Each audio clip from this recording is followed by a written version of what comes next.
Crime Scene. පිරිමි පුද්ගලයන් නොමැති අවස්ථාවලදී නිවෙස්වලට පැන භාණ්ඩ සොරා ගන්නා කල්ලියක් පිළිබඳ රත්නපුර සහ ගම්පහ දොම්පේ වැලිවේරිය මෙන්ම මල්වතු හිරිපිටිය ප්‍රදේශවලින් මෑතකදී සිට තොරතුරු වාර්තා වුණා. එම සිදුවීම් අතර විශේෂිත කරුණක් බවට පත් වුණේ අදාළ අවස්ථාවන්හිදී කාන්තාවන් සිදු අතවරයන් පිළිබඳව පැමිණිලි ඉදිරිපත් වීමයි. ඒ අනුව පසුගියදා මෙම සිදුවීම් වලට අදාළ සැකකරුවන් සොයා පොලිසිය මෙහෙයුමක් ආරම්භ කළා. ඒ අවස්ථාව වන විටත් අපි ඊට මීටර 100කට ආසන්න ප්‍රමාණයේ කිට්ටුවකින් අපේ කණ්ඩායම රඳවලා තිබ්බා. ඒ කණ්ඩායමට මේ පණිවිඩය ලබා දුන්නු වහම වුන් එතෙන්ට ක්‍රියාත්මක වුණා. අතුරු මාර්ගයක කැලෑබද ස්ථානයක යතුරු පැදියක නම්බර් අංක තාඩුවක් දිලිසෙන ආකාරයක් පෙනුණා. ඒ පිනිච්ච අංක තාඩුව වෙතට සූක්ෂමව ගමන් කරලා එනේ පුද්ගලයන් දෙදෙනාව අත්අඩංගුවට ගත්තා. ප්‍රදේශ රැසක ලක්ෂ ගණනින් මුදල් මංකොල්ල කෑම මෙන්ම සැකකරුවන් විසින් ස්ත්‍රී දූෂණ සහ ඝාතනද සිදු කර ඇති බව මේ වන විට අනාවරණ වී තිබෙනවා.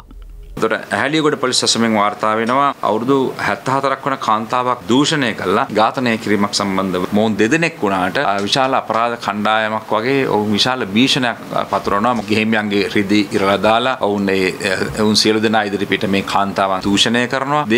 ඔවුන්ගේ තියෙන දේපල කොල්ල කාලා පලා යනවා. අත්අඩංගුවට ගෙන තිබෙන්නේ බුත්පිටිය හා කිරිබත්ගොඩ පදිංචි වයස අවුරුදු 47ක් සහ 21ක් වන පුද්ගලයන් දෙදෙනෙකු වන අතර අපරාධ සිදු කළ ආකාරයද මේ වන විට අනාවරණ වී තිබෙනවා.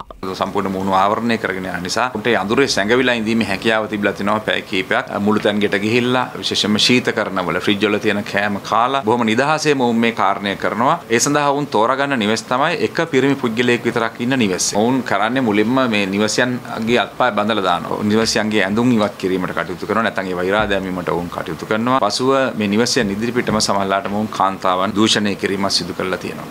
සැකකරුවන්ගෙන් සිදු කළ ප්‍රශ්න කිරීමවලදී සොරකම් සඳහා භාවිත කළ යතුරු පැදියක් සමගින් ඔවුන් විසින් සොරා ගන්නා ලද භාණ්ඩ තොගයක්ද සොයා ගැනීමට පොලිසියට හැකි වුණා.